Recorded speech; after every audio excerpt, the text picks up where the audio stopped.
Gerald, el país de los errantes sigue su recorrido. Claro, ahora estamos en Trujillo, ¿no? Y hemos estado en Barranca, ahora en Trujillo. Y bueno, la expectativa con el país de los errantes acá, ¿no? La aceptación de la ciudad de Trujillo ha sido pues algo fenomenal, ¿no? No esperábamos con la aceptación, ¿no? De este libro que, bueno, de una manera también involucra, ¿no? La ciudad dentro del libro. Quizás lo más emocionante haya sido ese contacto con los alumnos de secundaria, porque la presentación en nivel académico, la expectativa es un poco, digamos, predecible, pero la acogida y la avidez de los alumnos por conocer más de la historia amazónica creo que ha sido gratificante, ¿no? Claro, hemos estado en el Colegio Miguel Grau Seminario del distrito de Moche, y hemos estado también en colegios de Simón Lozano, García, este, también cerca a la ciudad, al distrito de Moche. Definitivamente, ¿no? La aceptación por parte de los estudiantes, ¿no? Por querer saber más de la historia amazónica ha sido algo muy gratificante. Preguntas sobre el libro, ¿no? Y el interés ahora de querer incluir a la novela dentro del plan lector es algo pues, que gratifica, ¿no? Y algo que de una manera nos ayuda ya a planificar digamos, otros proyectos para seguir extendiendo la historia amazónica a todo lo largo, ¿no? del Perú. Ahora, tú en algún momento en el colegio Miguel Grau dijiste algo así como ¿qué conocen de la Amazonía? ¿Qué conocen de la historia del Perú? ¿Qué es lo que podría un alumno de secundaria tener interés por conocer de la Amazonía peruana? Pero has notado que entre los alumnos hay este interés, porque uno a veces va a este tipo de encuentros y dice, no, no hay interés de los muchachos, pero creo que ha sido gratificante también ver ese interés, ¿no? Claro, cuando yo hice la pregunta, ¿no? Tratando de estudiantes y usar una dinámica un poco más, Una dinámica docente. claro, una dinámica docente para hablar sobre un libro que ellos no conocen, mi primera pregunta era pues si ellos conocían la Amazonía, y todo el mundo dijo sí, ¿no? Amazonas, río, y algunos por ahí escuché que decían caucho, ¿no? Pero ya con, digamos, cuando empecé a hablar ya sobre el libro y sobre la novela, vinieron ya las preguntas luego, ¿no? que específicamente recaían en temas ya sobre violencia. Y claro, los estudiantes sobre la Amazonía conocen poco en tema de violencia, en tema de caucho, en tema de que hubo un hombre, ¿no? por decir, llamado Julio C. Arana, que causó pues, un genocidio. Entonces los estudiantes sí han mostrado interés, sí hay ese interés inmenso, ¿no? Más en una ciudad como Trujillo. Bueno, me ha sorprendido que por lo menos se muestre, ¿no? el interés de querer saber la Amazonía, y ahora parte con nosotros, todo el escritor y quizás la editorial, también por hacer llegar, ¿no? estos libros y que puedan seguir extendiéndose, ¿no? estas historias. Ahora, en la historia del país de los errantes, lo que decías tú en una presentación, es novelesco que el cadáver de un personaje como Julio C. Arana viaje hasta la Amazonía como una especie de quitar ese maleficio que hay contra la familia, contra sus descendientes. Eso novelísticamente es interesante, pero ¿crees que es el punto más importante de la novela, Gerald? Claro, porque Julio C. Arana es un personaje en vida a la cual se le acusa, ¿no? de tantas muertes, pero además al recorrer desde 1992 hacia 1907 por todo el Perú, caminos, espacios, lugares donde se da violencia, Julio C. Arana se convierte, digamos, en un personaje que sufre la violencia que no sufrió en vida. ¿no? En vida él hizo violencia contra otras personas. En muerte él sufre la violencia, y es algo pues es una historia de encuentro, ¿no? Por una parte en vida y por una parte en muerte. Entonces, claro, la esencia de la novela justamente está en eso, ¿no? Como un personaje al cual se le acusa de mucha violencia en la Amazonía termine en muerte, sufriendo violencia, y además, ¿no? sus parientes, más todo su descendencia, ¿no? Que ellos viviendo la violencia en el Perú, violencia de una manera de la cual también fue partícipe, ¿no? Pero también en muerte pues lo vive, ¿no? Ahora, se combina también estos hechos históricos reales en la novela con algo de mitología. Yarizú es un personaje que transcurre a lo largo de la novela, pero también es aquel que encuentra, está en busca de la tierra sin mal. Y esta situación que tanto nos han hablado de la tierra sin mal, se ve también en la novela. ¿Crees que la Amazonía finalmente es una tierra sin mal? Claro, definitivamente yo estoy convencido que en algún momento la Amazonía fue eso, ¿no? La Amazonía representó de alguna otra manera esa tierra sin maleficios. Lo que en un momento se narra en la historia amazónica, que los indígenas eran violentos o los indígenas hacían tantas cosas, era porque simplemente defendían lo que ellos creían que era de ellos, ¿no? Ante un ataque hay una defensa. Entonces, ¿quiénes escribieron esa historia de que los indígenas eran guerreros o los indígenas eran rebeldes Salvajes. o salvajes? ¿Quiénes escribieron esa historia? Fueron Era lo que llegaron, ¿no? Claro, lo que llegaron, lo que invadieron, ¿no? Los que invadieron territorio, como cualquier persona que alguien invade su casa, va a salir a la defensa de eso. Entonces, quienes escribieron eso pues eran justamente los invasores, ¿no? Y tenían esa percepción del indígena. Pero yo sí estoy convencido que en la selva simplemente hubo una acción, digamos, una respuesta a la invasión, ¿no? A la invasión que hicieron, bueno, diferentes personajes durante la historia. Y la armonía en la cual vivieron los amazónicos es justamente la razón por la cual uno descubre que antes de la llegada de los españoles habían en una población más de 20.000, 30.000 personas en una misma comunidad. Entonces, ¿cómo es posible que una comunidad salvaje represente, ¿no?, en su población más de 20.000 personas? ¿No? Entonces eso no es creíble, ¿no? Cuando dicen sí eran salvajes, entonces cómo vivían en armonía, cómo vivían en grandes comunidades. Y en la novela también se trata los hechos de violencia del país y en la Amazonía. Por ejemplo, lo que sucedió en la zona de Requena con aquel ataque que se hizo a los Macés y que hay también una polémica de ello, pero también está la violencia terrorista, tanto así que uno de los personajes aparece también en Ayacucho, ¿no? Por supuesto, Magda, que es la nieta, la bisnieta de Arana en la novela, por una simplemente designación del destino, ella decide casarse con un doctor, ¿no?, en Ayacucho, pero termina que ese doctor era, digamos, todavía la fécula, ¿no?, la sémula de un grupo terrorista que aún todavía estaba convencido que podían gobernar a través de la democracia o llegar al poder de alguna u otra manera. Pero cuando lo ajustician, la población, ella descubre pues eso, ¿no? Y en carne propia vive, ¿no?, lo que ha sido, ¿no?, lo que representó de alguna manera Sendero. Ese es el primer acercamiento que tiene una amazónica, por decirlo así, al tema de Sendero. He tratado a través de Magda acercar la Amazonía a ese tema, ¿no? ¿Por qué? Porque siempre se ha visto el tema del Sendero, el tema del terrorismo, la mirada siempre desde afuera, la mirada siempre desde Lima o la mirada siempre desde afuera, pero nunca se ha escrito, nunca se ha visto el tema desde adentro, desde lo que pasó de Ayacucho, inclusive de lo que pasó desde la Amazonía, por el tema de Laguna, ¿no? Magna, siendo pariente de Julio C. Arana, ¿crees que en la novela es el personaje femenino más importante en la obra? Por supuesto, porque vendría a ser la descendiente de Arana. Es la Arana mujer, por decir así, la que nunca dijo nada, la que nunca se supo nada y la que nunca habló. Julio C. Arana tuvo 3 hijas, pero en la representación de la historia amazónica, como mujeres, como damas, jamás cumplieron un papel importante, ni siquiera la mujer de Arana.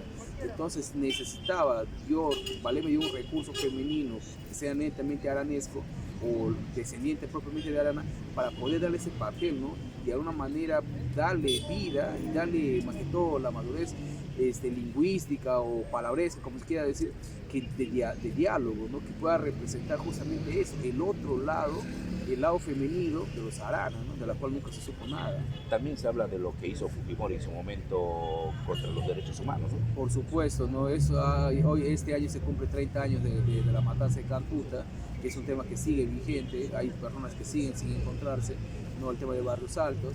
Y claro, es un tema que es una herida que no sana, ¿no? Y como lo decía ayer en tantas presentaciones, es el momento, la novela es el encuentro, ¿no?, es el momento para encontrarnos como peruanos, y más que todo, ¿no?, por el tema de la reconciliación, que todavía yo sigo viendo gente que sigue, sigue supurando, ¿no?, sangre por ese tema de la Cantuta. Ahora, hay en la novela hechos violentos contra la Amazonía y desde la Amazonía. El tema de lagunas que tú has hablado hace algunos instantes, eh, debería llamar a la reflexión. ¿Qué te sugiere todo el tema lagunas? No, el tema de lagunas, para mí, desde que es un fracaso ideológico, es un fracaso político y mal calculado querer atentar contra la Amazonía, que es el terrorismo, definitivamente nos hace un llamado desde la novela, ¿no? La reflexión que hago sobre Sendero hacia la Amazonía es justamente eso, ¿no? Reflexionar. ¿Por qué? Porque la Amazonía, ¿qué mal le ha hecho al Perú? ¿Qué mal le ha hecho al país? ¿Qué mal le ha hecho a Sendero para que Sendero haya querido atentar contra ella? La Amazonía es un lugar bueno, con sus diferencias. Una tierra sin mal. Una tierra sin mal, pero qué mal ha hecho a alguien para que puedan atentar contra ella. Sin embargo, a mí lo que más me parece irrisorio es que las personas que han atentado un momento contra la Amazonía de Sendero ahora se creen defensores de la Amazonía. Y eso pues totalmente algo incoherente, además. Incoherente, además. Entonces, la Amazonía, vista desde la novela, es justamente eso, ¿no? ¿Por qué combino la Amazonía con Sendero? Justamente por eso, porque no permitir que Sendero llegase a la Amazonía en un momento es también no permitir desde la novela que jamás llegase este tipo de ideologías no fracasadas, trasnochadas, a querer ocupar un espacio donde ya hay una manera, una vida armoniosa, ¿no? Ahora, con imaginación o novelando la historia, esa tierra sin mal ha sufrido ataques, violencia del Estado, de los empresarios, del senderismo, del Sendero Luminoso, y también sufre la violencia, digamos, estructural, ¿no? Entonces, pero eso es histórico y permanecerá en el tiempo, ¿no? Por supuesto, como vuelvo a recalcar, ¿no? Si en 100 años el Perú ha padecido violencia desde diferentes puntos, ¿no? Desde el Sendero, desde el gobierno, violencia desde adentro mismo, hacia afuera y desde la Amazonía mismo, yo estoy convencido que esto por lo menos no va a seguir su curso, ¿no? La Amazonía va a seguir teniendo problemas en tema de violencia, va a seguir quizás también por parte de ellos resistiéndose a la violencia, y va a seguir habiendo, ¿no? No olvidemos que todavía recién estamos empezando, 200 años de historia en el Perú no es nada todavía, ¿no? Comparado y 100 años de violencia, no es nada todavía a lo que va a venir. Para eso justamente la novela llama a la reflexión, ¿no? Llama a los lectores para estar preparados en su momento como lectores y poder salir en defensa de realmente como verdaderos patriotas de la novela, ¿no? Y no como aquellos que ahora se creen defensores cuando un momento atentaron contra la Amazonía. Ahora, hablemos de la novela amazónica. Hay mucha controversia sobre la novela amazónica, pero en los últimos años han aparecido novelas, la tuya, La Casa de la Frontera, Percy Vilches con Obsesión por Ofelia, y ahora La Comedia de las Armas y Este País de los Errantes. ¿Crees que hay un nuevo momento en la novela? ¿Crees que se está trabajando desde la Amazonía una novela con estructura, con imaginación, con labor de escritor, con más seriedad que antes? Por supuesto, la novela para mí, la nueva novela peruana y amazónica para mí inicia con El Búho de King Garden Street de Miguel Donaire. Yo cuando leí esa novela dije, ¿no?, que por ahí estaba el camino, pero luego aparece Percy Vilches con Obsesión de Ofelia y luego con Comedia de las Armas. Entonces yo sí estoy convencido, ¿no?, que tanto Miguel, que apertura el ciclo de la novela, que abre el camino, no abre la trocha para decirnos que la novela tiene esas propuestas, ¿no?, de su estilo muy particular. Luego aparece Percy, ¿no?, con una novela totalmente cinematográfica. Que no tiene nada que ver con el caucho. Sí, claro, que no tiene nada que ver con el caucho. Y luego aparece Comedia de las Armas, que tampoco tiene que ver con el caucho, pero sí, yo aseguro que Comedia de las Armas vendría a ser la primera novela amazónica sobre la sátira, y más aún sobre la sátira de violencia, ¿no? Porque en el mundo se ha escrito muchas novelas sobre sátira, pero sátira sobre novela ni en la Amazonía, ni en el Perú, ni en Latinoamérica, ¿no? O sea, ni Pantaleón y las Visitadoras. Ni Pantaleón y las Visitadoras. ¿Por qué? Porque Percy usa la sátira para satirizar, no usa la burla para, Valga la redundancia. claro, para burlarse de un terrorista fracasado, de un personaje, o sea, lo caricaturiza, ¿no? A un senderista, y que no logra de una manera, pues ni siquiera agarrar un arma de palo, ¿no? Para hacer una revolución. Entonces creo que Percy no solamente apertura, sino que Percy es un genio, ¿no? Para ese tipo de cosas. Aunque muchos se han sentido aludidos, yo estoy seguro que Percy, los personajes de Percy en esta novela son totalmente creativos, no alude a ningún otro personaje vivo, porque no hay por qué hacerlo, no hay tanta... Y él mismo lo ha negado. Claro, no hay tanta importancia para estar, digamos, dando, no crear, valiendo de otros personajes. Y la novela tiene su propio vuelo. Pues. Claro, Percy es muy creativo en eso, ¿no? A mí me gustó, yo disfruté las 2 lecturas que hice del libro, disfruté porque veo esa capacidad creativa de Percy para decirnos, claro, si Miguel abrió la novela por el lado serio del caucho, de la investigación, pues la novela también es esto, ¿no? Y qué bueno que la novela se esté diversificando. ¿Por qué? Porque en el Perú esto ya pues abre, ¿no?, nuevas propuestas y abre nuevos caminos, y se está haciendo desde la Amazonía. Que eso es lo más importante. Ahora, estamos hablando de la novela de Percy, pero queremos hablar de Patricio de Cervantes. De la novela, novelísticamente, ¿dejas mal parado a Julio César Arana o le das su real dimensión? Como personaje de novela, no te digo personaje histórico, ¿verdad? Como personaje, yo noto que si no hay cierta burla, pero hay como que tú has sido un desgraciado y en mi obra eres un desgraciado. Esa es la sensación como lector que me ha provocado. ¿Ha sido adrede o estoy como lector equivocado? No, yo he tratado de investigar mucho sobre él y he tratado justamente de no tomarme licencias respecto al personaje como personaje, a querer caricaturizarlo o de repente sacarlo de su ubicación real, ¿no? He tratado de ubicarle a Julio César Arana en la ubicación en la cual la historia le puso, y he tratado de ratificar eso, ¿no? Porque la historia también se puede equivocar y se puede de repente salvar, ¿no?, a través de la novela. Pero en todo lo que he investigado realmente y las pruebas contundentes que hay contra él, he tratado de ubicarlo en su lugar, ¿no? Te puedo hacer una pregunta periodística. A ver. Histórica y novelísticamente, Julio C. Arana es un desgraciado. Por supuesto, por supuesto.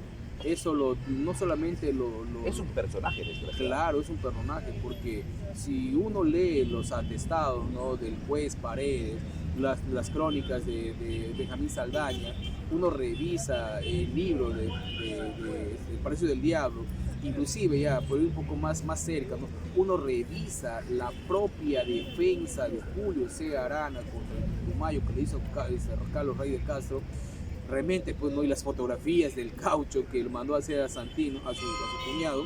Entonces uno ve, ¿no?, el nivel de cinismo de un hombre que busca negar lo que era demasiadamente evidente. Las cartas donde él cobra o que intenta vender el terreno de Perú a Colombia, las cartas que hizo al presidente de Colombia queriendo vender y luego dándose de patriota en defensa de Leticia. Bueno, es que es un desgraciado para querer vender terreno peruano a otro país. ¿Y cuál es el papel de Benjamín Saldaña? Me parece también un tipo huirizo, moviéndose en Iquitos, siendo visto como un tipo que se enfrenta a un poder, que todo el mundo dice, ¿por qué te enfrentas? Yendo a una reunión donde le tienen una emboscada y todo ello.